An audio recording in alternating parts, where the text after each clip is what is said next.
السلام عليكم ورحمة الله وبركاته. الفيديو ده يا جماعة أهم فيديو أنا هعمله عن المشاكل الزوجية، لأن أكيد أنت عندك عزة وأكيد أنت برضو عندك عزة هتخرب بيتك. اسمع الفيديو ده للآخر مش هتندم.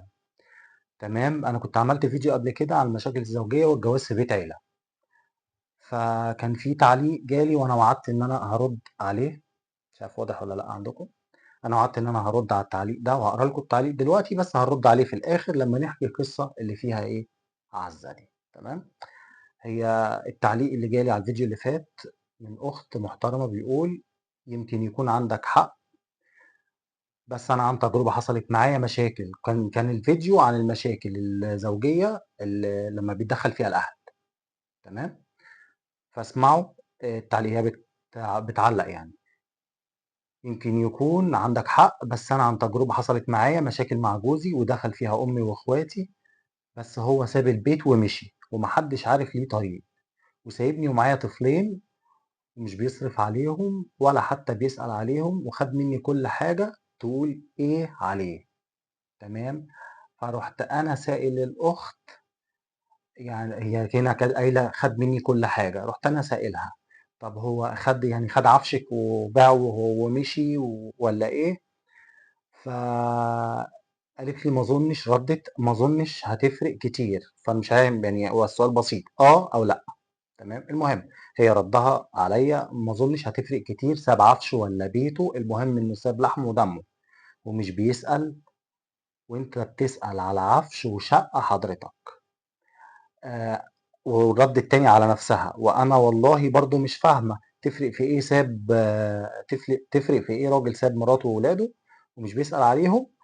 ده حتى لو مش ناقصهم حاجة، الراجل المحترم اللي عنده نخوة ورجولة ما يرميش لحمه كده. وانا وعدتها ان انا هرد عليها وانا هرد عليها، بس بعد ما احكي قصة عزة.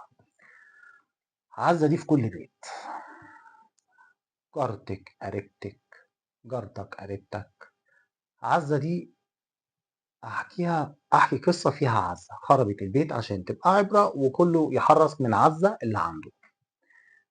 كان في واحد محترم متجوز في بيته وربنا رزقه بولد وبنت حلوين، وراح ربنا كرمه وجاله غضروف وتعب. الدكتور قال له اقعد في البيت، هو قال لا، صمم بقى يشتغل وهو تعبان وبيجيب علاج ومكفي بيته، ورفض ان مراته تشتغل، بقى يصرف على البيت وعلى مراته رغم مرضه. وكلنا عارفين يعني ايه غضروف، يعني انت جيلك غضروف تقعد في البيت، يا تعمل عمليه ولا قدر الله تتشل.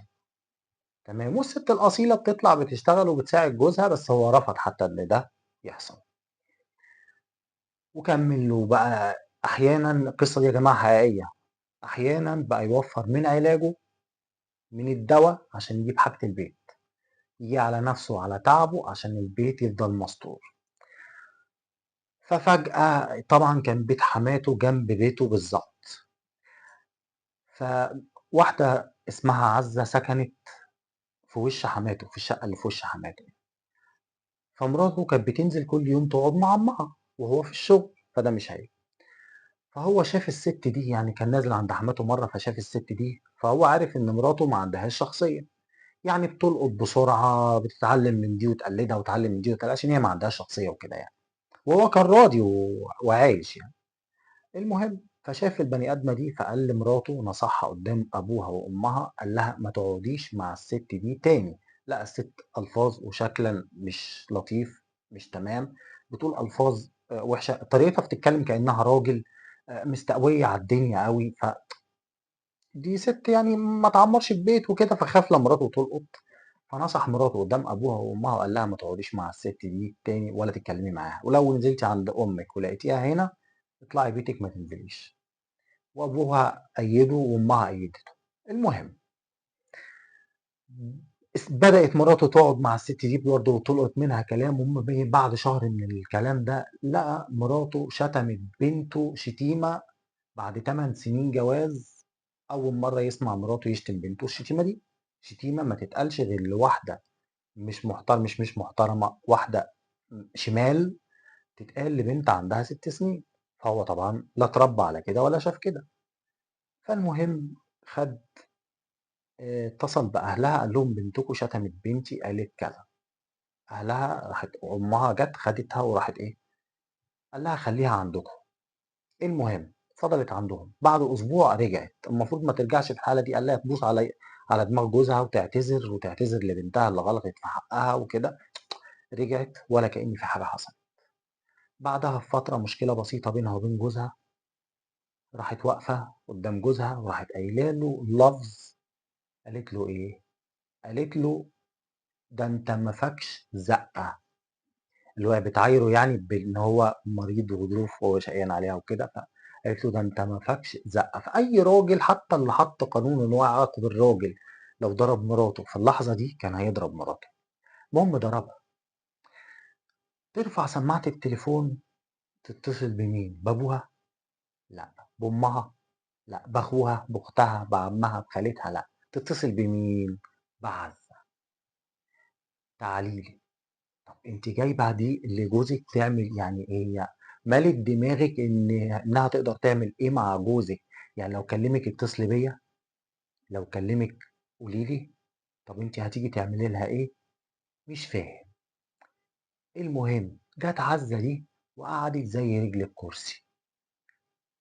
المهم جم ناس محترمين خدوا الراجل، تعالى يا عم اقعد معانا تحت قبل ما تهدى والدنيا تهدى. قعد الراجل تحت. هوبا جه عمها، جت امها، فراحوا طالعين. ايه اللي حصل؟ ايه اللي وصل؟ قابلتهم مين تحكي؟ طبعا دي مضروبه وبتعيط. عزه قالت لهم ده قاعد يشتم فيكم ويهلل وبتاع والراجل ما عملش كده. هوبا نزل عمها سخنان من كلمتين قالت لهم كله بقى بيتساق. قالت له كلمتين حب يمسك في الراجل، الراجل مسك فيه. امها حبت تشتم في الراجل، الراجل راح شاتمها. تمام. المهم راح الراجل الناس هدته شويه، راح واخد بعضه ورايح شغله. جاله تليفون وهو في الشغل ان المدام غيرت كالون الباب. يعني ما تجيش. الراجل قال بركة يا جامع، ما جاش. يوم التاني راح ياخد هدوم، راحت طالعة، راح دخل لقى مراته، راحت جت حماه وجاية معاه مين؟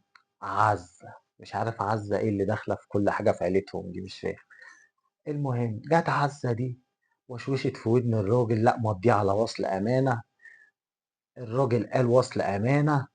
راح ايه؟ جوز بنته راح قل أدبه عليه، لأني هو عارف إن هو مش هيمضي على وصل أمانة ولا الكلام ده. فالراجل سكت. المهم الراجل اللي خد بعضه ومشي. فمشي الراجل. أنا عايز أسأل سؤال. هو هنا واتقال عليه، يعني هو مشي الراجل واتقال عليه رمى لحمه وساب بيته ومراته وما بيسألش عليهم وعياله. والراجل هو لا ده راجل، يعني اللي في الحالة اللي أنا بحكيها دي لا راجل. وطالما عزة وغير عزة بيملوا دماغ الست بالشكل ده، يبقى هي عزة بتملى دماغ الست وبتروح تنام في حضن جوزها بالليل عادي. الراجل ده ربنا كرمه ومشي، وبعد سنة ما هو قاعد لوحده راح ربنا كرمه باللي أحسن منها واتجوز. تمام. فلو هو وحش ربنا مش هيكرمه. تمام. الراجل حب إن هو يصرف على بيته ويشوف عياله.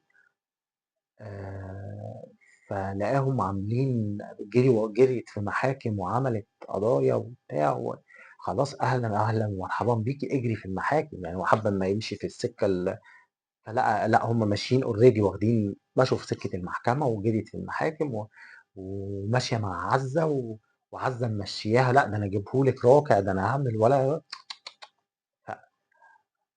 ربنا يخلي لك عزه. يعني انا بتكلم في حاله، في الحاله اللي زي دي لا، هو لما عيالك يحتاجوا حضن خليه عزة تحضنهم، لما يحتاجوا فلوس خليها تديهم، لما يحتاجوا مش فاهم يعني. انت مشيتي ورا القانون على عيننا وعلى راسنا وكل واحد ليه قانونه. تمام. القانون يجيب لك حق خلاص، طب حقك بالقانون يبقى هو كده القانون بيصرف، انت بالقانون هو بيصرف على عياله بيدفع. تمام. ففي الحاله اللي انا بحكيها دي بس راجل وسيد الرجاله يعني، انا بحكي في حاله معينه. لا راجل وسيد الرجاله. يعني مش كل اللي مشي آآ سبّيته، أمّا تتغيّر أُكرة باب بيتك، فأنت ما تعتبرش، أنت بتعتبر بتتكرش، تمام، فتيجي الست تعيّط ده رامي لحمه وعياله، لأ أنتِ ما مين قال لِك غيّري باب أُكرة بيتِك؟ وأنتِ لو ليكِ شخصية أصلًا ما كانش حد حكم عليكِ أو قال لِك كذا وأنتِ سمعتِ كلامه. دي قصة عزّة في كل بيت فيه عزّة، في كل عند كل واحدة متجوّزة قريّبة منها عزّة، تمام، بتخرب البيت وبتروح تنام في حضن راجلها عادي، وجوزها بيدّيها وبيسلخها وبتاع هي تقول لِك أنا لأ مسيطرة، وهي لا مسيطرة ولا حاجة، آخرها مطرطرة. فاسمعي اللي أنا باقول لِك عليه. ردًا بقى على الست المحترمة اللي كانت بتتكلم وحطِّت لي التعليق. أنتِ عايزاني عمّالة يعني حتى أنا سألت حضرتِك، أنتِ في الأول قُلتِ واخد كل حاجة، واخد كل حاجة لو جوزِك حضرتِك خد كل حاجة وباعها ورماكِ ورمى عياله، يبقى مش راجل وما عندوش نخوة. ده أنا أنتِ حضرتِك ما رضيتيش تردّي على الحتّة دي، قُلتِ لي إيه داخلة العفش، لأ يا ست الكل، ده الدخل كبير أوي لمّا ياخد حاجتِك كلّها ويبيعها ويرميكِ أنتِ وعياله يبقى مش راجل وما عندوش نخوة، لكن لمّا يكون طفشان منِّك ومن أسلوبِك وإن أنتِ ما لكيش شخصية وبتمشي ورا أهلِك، تمام، وسايب لِك بيته اللي هو شقاه وسايب لِك عفشه اللي هو شقاه ولحمه اللي حتّة منّه، تمام، لأ، يبقى حضرتِك هنا هو ساب البيت ومشي ليه؟ هو شقى وعمل بيت، شقى وتعب وعمل بيت عشان يسيبه لحضرتِك ويمشي وينام على الرصيف مثلًا والّا ياخد له أوضة على فَرشة على الأرض مش فاهم يعني أنا لأ الفرق كبير، هو إيه الفرق؟ لأ في فرق حضرتِك، فرق كبير أوي، تمام، حضرتِك أنتِ بتقولي لا عارفة لا عارفة له طريق ولا بتاع، بُصّي حضرتِك لو في رقم تليفون أنتِ بتتكلمي لو في رقم تليفون تمام، لجوز حضرتِك آآ وأنتِ بترنّي عليه وما بيفتحش، تمام، يبقى مش راجل ما عندوش نخوة، لو بتطلبي منه فلوس ويقول لِك لأ، يبقى مش راجل وما عندوش نخوة، لو ما تعرفيلوش بيت أهل، بيت عم، بيت خال، وطفش وغيّر تليفونات، يبقى مش راجل وما عندوش نخوة، عنده رقم تليفون تتصلي بيه، مش راضي يرد عليكِ ابعتي لي الرقم وأنا أصلّح ما بينكم، عنده رقم تليفون تتصلي بيه، تمام، وما اتصلتيش عشان كرامتِك، راجل وسيد الرجالة، تمام. قُلتِ له عايزة فلوس، قال لِك لأ، طلبتِ منه فلوس، أنتِ اتصلتِ بيه قُلتِ له عايزة فلوس عشان أأكّل عيالك، قال لِك لأ، يبقى مش راجل، ما عملتيش كده راجل وسيد الرجالة، لو أنتِ أنا باتكلم معلش أنا ما أنتِ عايزاني أنتِ كاتبة راجل ما لوش نخوة أنا من حقي أرُد برضه كده وكده، تمام، ما هو ممكن يكون ليه يعني أنتِ قُلتِ له صباح الخير بوشِّك مثلًا راح مشي وطفش، جبتِ له الأكل بحنيّة وكُل يا حبيبي اتفضل، قال لِك غوري في 60 داهية ومشى، مهنيّاه ومدلّعاه ومحافظة عليه بُصّي بيته ده بيخش من ساعة ما يخش لحد ما يطلع كده معيّشاه في نعيم وسابِك ومشى، لأ معلش سامحيني، سامحيني، أنا قُلت معلش يعني أنا مش بادافع عنه كراجل أنتِ حضرتِك قُلتِ خَد كل حاجة، لو خَد كل حاجة وسابِك أنتِ ولحمه وغيّر أو في الحالة دي اللي أنا هاقولها هو راجل ما عندوش نخوة، خَد كل حاجة وباعها، ده على كلام اللي أنتِ كاتباه، لإن هو برضه أنا ما سمعتش من الطرف التاني، كل واحد هو صح من وجهة نظره هو، تمام، لو خَد كل حاجة وباعها ومشي وراح مغيّر أرقام تليفونات، ولا ليه بيت عم تعرفيه ولا بيت خال ولا بيت عيلة، كإنِّك آخداه من على الرصيف. تمام، ورُحتِ لده ما جابلكيش، رُحتِ لده ما جابلكيش، رُحتِ لده ما جابلكيش، ولا ليه رقم تليفون ولا ليه عنوان بيت، في الحالة دي هو لا راجل ولا عنده نخوة، عنده ده كله، وحضرتِك عندِك كرامة مش عايزة تتصلي بيه، دي حاجة تخصِّك على راسنا، بس هو راجل يسِد الرجالة، طالما ما طلبتيش منه ورفض، أنتِ تطلبي منه ورفض، جريتِ بقى هنا على المحكمة، قصّرتِ السكة. يعني أنتِ لا طلبتِ ولا عملتِ وجريتِ على المحكمة وما خدتيش منها حق ولا باطل عشان ما تعرفيش عنوان أو ما إلى ذلك، هو راجل وسيد الرجالة، تمام حضرتِك؟ والناس هنا اللي بتحكم مين الصح ومين الغلط، تمام؟ فأي حد عنده رأي لأختنا يتكرّم ويسيبه لها في تعليق، وكل واحد يخلي باله من عزة. حوط على بيتك وحوط على بيتك، محدش بينفع حد. خلي بالكم من عزة. عجبك الفيديو؟ متنساش تحط لايك وشير وسبسكرايب للقناة لو انت مش مشترك معانا. شكرا.